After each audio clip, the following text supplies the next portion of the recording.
The Spanish especially are going to set up when they start conquering lands like island lands like Jamaica. And thank you, brother. Oh, okay, thank you. Like Jamaica and Hispaniola, things like this are going to be sugarcane plantations because sugarcane requires a warm tropical area to grow in. All right. So when we go from the beginning of the transatlantic slave trade, and then we see the English get involved in 1562 with John Hawkins and the good ship Jesus and things like this. We see the triangular trade created. We go throughout history. We're going to see resistance all throughout. We see here, even in this land, I know people talk about August 20th, 1619. One, it's important to understand that African people were here in this land that we call the United States of America going back at least 51,700 years ago. If you read the book, how many people are familiar with Dr. David Imhotep, who wrote the book, The First Americans Were Africans, Documented Evidence? So he's a friend of mine. I've interviewed him probably 13, 14 times. His first book has 713 footnotes. It thoroughly documents an African presence in this country going back at least 51,700 years ago, the Khoisan. The Khoisan have the oldest DNA on the planet. They come from Southern Africa. They go all around the world. They're the ancestors to the Anu and the Twa. The Twa are derisively or derogatorily called pygmies in European anthropology and archaeology. They go all around the world. They're short-statured Africans. So, yes, African people circumnavigated the globe. Yes, we were already here. But that does not mean the transatlantic slave trade did not happen. Now, the Spanish are the second ones involved in the transatlantic slave trade. They're bringing Africans into the territory we call in the South Carolina, Georgia area in 1526. This is 93 years before 1619. So even though people talk about 1619, you have to deal with that history before then. You have to talk about Juan Garrido, who was born in West Africa in 1480. He comes into Florida in 1513 with the Spanish conquistador Juan Ponce de Leon. It's going to be Juan Ponce de Leon who names Florida, who gives Florida its name. It's Spanish, which means it has some reference to flower. This is where the word Florida comes to. Well, Juan Garrido is probably the first African we know of by name who comes to this land we call the United States of America. This is long before 1619. So even though 1619 is important to understand, and understand it in the proper context, that's not when we first came to this land, but that's part of the transatlantic slave trade. Now, August 20th, 1619, when the White Lion pirate ship, you have the White Lion and the Treasure, two English pirate ships that come into Virginia, basically Point Comfort there in Virginia. How much time I'm at 27. I'm not at 28 minutes. Crystal, how am I on time? Hey, go on. Okay, so when these two English pirate ships come in, and you have 20-odd Africans who are exchanged for food and water and supplies, right? At this time in 1619, did you know codified slave laws don't exist in any of the 13 colonies? Did y'all know this? Y'all didn't know this? Nope. Oh, you gotta bring me out here to speak more often. Yeah. No. Who's read Before the Mayflower by Lerone Bennett Jr.? Because he breaks some of this down in chapter 2. Chapter 2, 6th edition, right around page 40, he talks about the names that African people had in this land. When Europeans got here, they were called Moors. They were called Negers, N-E-G-E-R-S, Nagars, N-E-G-A-R-S, and Blackamoors, okay? The word Negro really wasn't used for us at that time. He's talking about in the 1600s, all right? So, and he's talking about the presence of the Moors here when Europeans got here. And then at that time, also in the colonies, the people who we call white people, they weren't referred to as white. They were referred to as either Christians or Englishmen, okay? So they're exchanged for food and water and supplies. They're put into a form of indentured servitude for about 3 to 5 years and released from that. Some of them go on to own land. You're going to have some Africans who come here, either willingly or unwillingly, who end up owning white indentured servants also. That's a whole nother conversation. Some people don't want to have that conversation. Don't know why, but that's part of the history. Lerone Bennett Jr. breaks this down in chapter 2 of Before the Mayflower.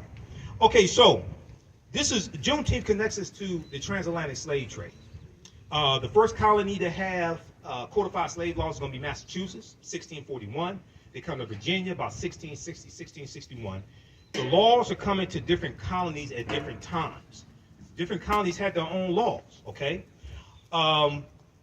So some of the slave ships, and I was looking at some information from nationalarchives.gov for the UK. Some of the slave ships, the Triton had 150 African slaves, the Antelope 230, the Juno 250, the Alexander 450, the Baltimore 280, the Polly 400, the Jason 360. We know the good ship Jesus 1562. John Hawkins, who becomes later Sir John Hawkins of Plymouth, England, had 300 Africans as well. And we know that the transatlantic slave database estimates there's about 12 million Africans that are going to be taken out. Now, that's probably a lowball number. We know the people, Dr. John Henry Clark, put the number at about 100 million. Dr. W.B. Du Bois put the number close to about 100 million or so. But whatever number we deal with, we have to also understand this chronology of history as well, okay? So, and it's also important to understand that we fought slavery every step of the way. In this country and in Africa, there were wars that were fought. There's a good book by Sylvian Diouf called Fighting the Slave Trade, West African Strategies, Fighting the Slave Trade, West African Strategies. And this book deals with the different types of strategies that we used in West Africa to fight against these European colonizers and fight against the transatlantic slave trade as well, okay? So here in this country, you're going to have somewhere around 250 physical slave rebellions taking up arms. We know about Nat Turner, 1831, Southampton County, Virginia, and others. We know about the Stoner Rebellion, 1639 in South Carolina. There were other forms of resistance, however. Learning to read and write was a form of resistance, because one of the things that we did when we learned to read and write is wrote our own freedom papers and ran away. That's what some of us did. We wrote our own freedom papers and ran away, because a lot of the slave patrollers that you encounter on the roads, a lot of them were poor white men who were illiterate. They couldn't read or write. So you can give them any papers, say these are my freedom papers, or a travel pass or something like that. Learning to read and write was a form of resistance. Having work slowdowns, slowing down the pace of work was a form of resistance. Poisoning white people's food was a form of resistance, okay? Destroying tools or sabotaging tools, maiming oneself, cutting off toes, something like that. Those are different forms of resistance that we engaged in as well. Okay, so when we have these celebrations, it's important for us to invoke the ancestors as well, and the brother did the libations, which brings in the power and the energy of our ancestors, and it helps reconnect us to our ancestors also. And once again, I'm going to wrap up with this, and we can open up for questions if we can. But when we have these celebrations dealing with Juneteenth, it's important to correct the history and protect the history of Juneteenth and deal with history, political education, economic empowerment, as well as law. Okay, so I want to thank you for your attention. I want to wrap it up there. Usually I end my presentations. Right now, it's correct wrong behavior. It's not over till we win. Wakanda forever. And because Wakanda is a real word, comes from the Omaha Ponca Sioux Indian language, means possessing secret powers, but it's also a Bantu word. It's in Key Congo as well. So Wakanda is a real word. So Asante Sana, can we open it for questions? Okay, let's open it for questions. Did you all learn anything? Yeah. Okay. All right. Thanks. Now, and then I'm gonna have my DVD lecture set up over here. Also, I'll be registering people for 2 10-week online classes that I teach on Saturdays and Sundays. Saturdays is Ancient Kemet, the Moors, and the Ma'afa, Understanding the Transatlantic Slave Trade, what they didn't teach you in school, where we do thousands of years of history. We do the sessions live. All the sessions are archived and recorded. You can watch it a year from now, 2 years from now. It'll still be there. Sundays, I teach from the Civil War to the Civil Rights Movement and Black Power, 1865 to 1968, which gets deep into this history dealing with Juneteenth, Civil War, Reconstruction, all that history. Okay, any questions? When was slavery elimination in Brazil by When the end? Yeah, those are still Well, it ends about right around 1888 in Brazil. Yeah, right around that time, 1888 in Brazil. Yeah. Any other questions? Yes, Crystal. How far? And thanks for inviting me out here, Crystal. Also. All right. How far north? My grandchildren and children have asked me if there was slavery in Ohio and Michigan. How far north did slavery go? It was all throughout. At one time, all the 13 colonies had slavery. In Michigan, it's about 1837. Michigan abolishes slavery. Illinois abolishes 1818. Ohio is going to abolish slavery right around 1818 or so. Yeah, slavery was in all of the. Michigan was not one of the original 13 colonies, but even when you look at the 13 colonies, at one point slavery was in all of the 13 colonies. So you know that the reason why Wall Street has its name is because when it was the colony of New Amsterdam, which was a Dutch colony, about 1627, they forced the Africans to build a wall to keep Native Americans out. And then New Amsterdam becomes a British colony called New York. So that wall is where Wall Street is today. That's where Wall Street gets its name. And it was African slaves who were traded originally on Wall Street, the physical Wall Street. Not the stock market, but the physical Wall Street. It was African slaves that were traded there. But that's where Wall Street gets its name from. So all of the 13 colonies at one point had slavery. Yes, brother. Jim Reed here. Are you familiar with the mounds on Mound Road? Are you familiar with King Khalifa? Are you familiar with Yeah, so you had the mounds on Mound Road. So you had about 1 million mounds in this land we call the United States of America, okay? And go ahead, bro. So you have mound builders, you have Native American mound builders, you have African mound builders, the Khoisan, okay? Now the ones on Mound Road, I've heard different things. I'm not sure who built those, okay? But yes, at one point you had about 1 million mounds in this land we call the United States of America. Today is somewhere, I think, about 100,000. Dr. David M. Hotep talks about this as well. Cahokia in East Illinois is the largest mound that still exists today.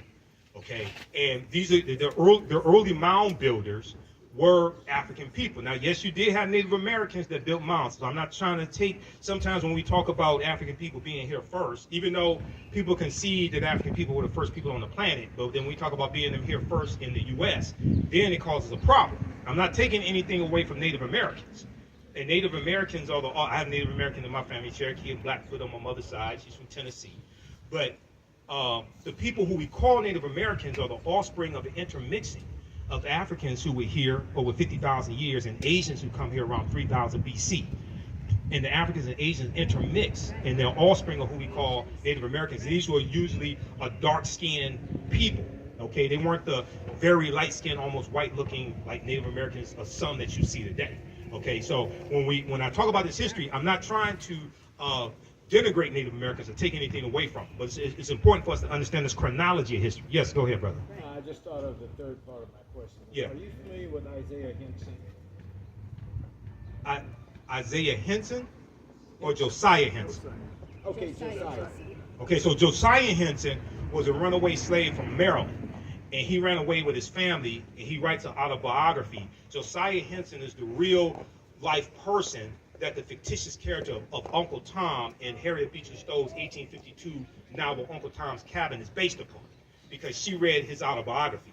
He becomes a abolitionist on the Underground Railroad. He becomes a Methodist minister and an educator. He and his family go up into Canada because of the Fugitive Slave Act of 1850, which was the fifth bill of 5 bills and what's known as the Compromise of 1850. The Compromise of 1850 is legislation that comes about to organize the land that the U.S. gets at the end of the Mexican-American War, 1846-1848. So the U.S. gets the territory that today makes up California, Arizona, New Mexico, Colorado, Utah, and Nevada.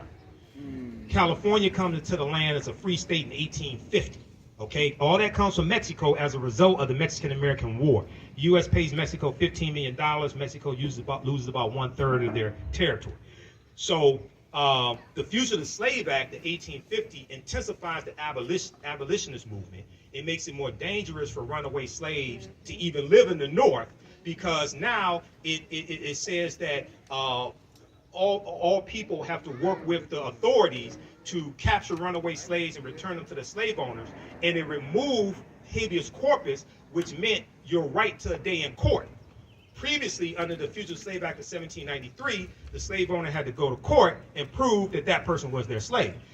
The Fugitive Slave Act of 1850 takes away that and calls more runaway slaves to run into Canada.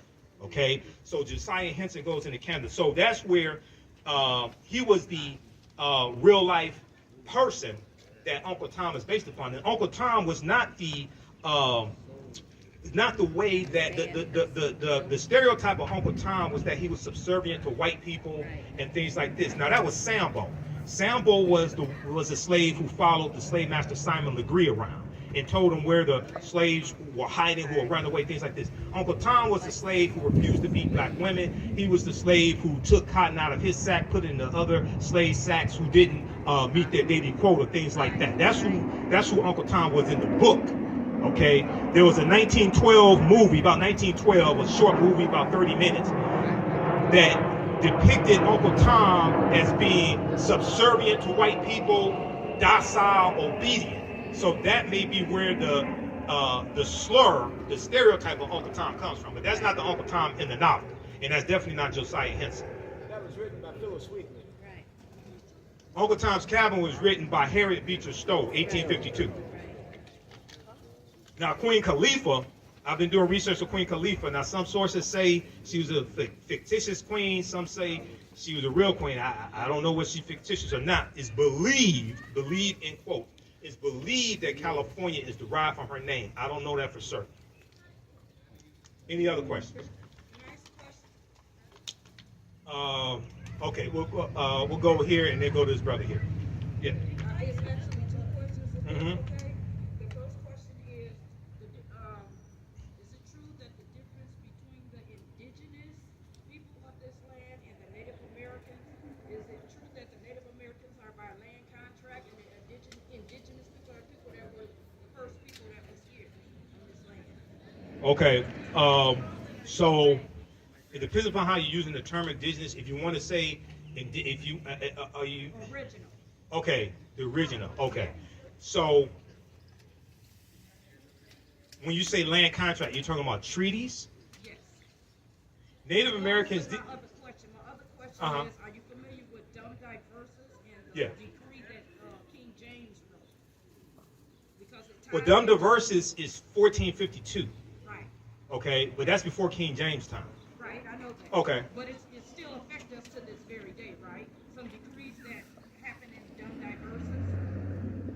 I've heard people talk about how those decrees from the 15th century still affect us today. Now, I want to see them really explain to me the relationship. This is before the United States of America came into existence. Right. Okay, so I'm familiar with the argument, but I want them to explain to me how does that apply to the U.S. today.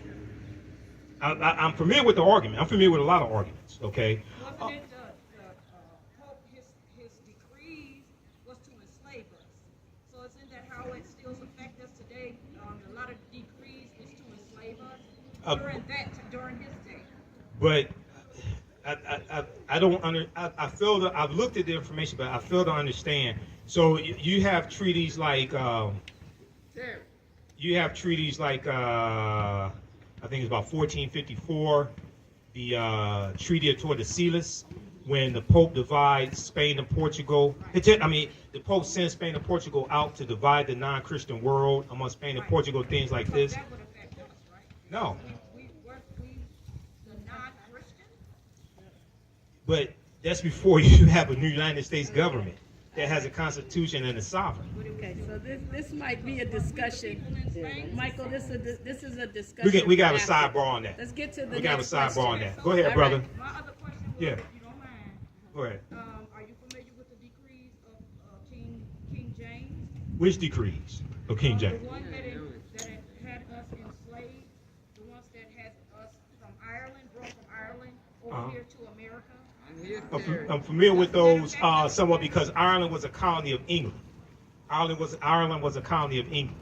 Right. Now, what about the decree? So, wasn't there land contracts that was given to people that came from Ireland over here that had something to do with the 7-year indentured servitude? There were people who entered into indentured servitude and then were awarded land afterwards. Some of them were of African descent also. In chapter 2 of Before the Mayflower by Lerone Bennett Jr., he talks about this as well. We can have a sidebar because that's what my table is going to be. I want to get to some of these other questions. Yes, brother. want to ask if you were familiar with the different variations of the term slavery. And I bring that up simply because most of the things that we have been exposed to through media, watching Mandingo, watching Django, watching Roots, show slavery in a particular light. I mean, there were white slaves. There were. You had slavery in Europe. You had slavery in Slavic nations. You had a slavery. Now, this is before. This wasn't chattel slavery, but you had slavery of Muslims enslaving Christians. Some of those Muslims were Moors enslaving white Christians. Okay, so you had different types of slavery. The one here in the U.S. was a chattel slavery. After, now, not in 1619. Chattel slavery didn't exist in the 13 colonies in 1619. But later, after it's going to be developed, you're enslaved for perpetuity. So your children are born into slavery. Okay, you're enslaved for perpetuity, which was different than other forms of slavery, even though other forms of slavery were wrong. Okay, but here you're a slave because of quote unquote race, which is a made up construct. Okay, 2, you're enslaved for perpetuity, forever. So your children's children are born into slavery. All right, so it's a different concept. So, and this has to be a distinction has to be made, because then when we talk about repairing the damage of slavery, what some people call reparations, then the other people say, well, everybody has slavery. No, that was different than what happened here, and slavery was written into the U.S. Constitution. Right. Well, my point is, by showing what we've been exposed to media-wise, I made a personal trip to the plantation in New Orleans where they filmed Django. Django Unchained. Yes, and they gave us a tour, but explained slavery in that particular area, and they described it in a way that was much more different from what we have seen in the media. It was almost like slavery was cooperation between the slaves and the slave owners, and they had rights down there that were respected by law. Some different states had different laws and different levels of slavery also. For instance, so in Virginia, it was legal for slaves to learn to read and write up until 1831. 1831 is when you had the Nat Turner Rebellion, because Nat Turner was literate and he could read and write. And he could read the Bible, and he used the Bible as a tool to teach his people that they should be free. So after the Nat Turner Rebellion, after he was captured and executed, the state legislature passed a law to then ban teaching slaves to read and write. So different colonies, different states at this point, different states did have different laws. Okay, and you had states that abolished slavery before others. Massachusetts is one of them, around somewhere around 1780. Vermont's going to be the first one, 1777. So there were different variations. It wasn't just like the same thing all throughout all the states. There were different variations based upon which state you're talking about. Okay. Any other questions? And then I'll be over on my table. So we have my DVD lectures. You can register for my online history classes. I teach on Saturdays and Sundays also. We have them at a discount. Yes. Could I have one question? One last question. Okay. Now, to my understanding, there was a part of what they call the slave Bible, where the slave master would take certain parts of the Bible and put them in text to be allowed to, teach the slaves about slavery. Like be kind to your master, be honorable to your master. In other words, they would take certain segments of the Bible to try to promote, they call it slave Bible. And they were allowed to preach those parts of the Bible. Okay. In various states, yeah, you're going to have that. You're going to have that happen. And what should I name? This is the vote our children made. That one kid, he wanted to know what name should we give to this ship. What name should we give to the ship? Right. Yeah. Well, yeah. What do you think is a good name? Because I told him I said definitely not Amistad. But what do you think? The Amistad comes to mind because those Africans won their freedom in the U.S. Supreme Court because the international transatlantic slave trade was abolished in 1807 and went into effect January 1st, 1808. So that helps form a legal argument for reparations also, by the way. That's based upon Article 1, Section 9, Clause 1 of the U.S. Constitution. You can call it the Amistad. You can call it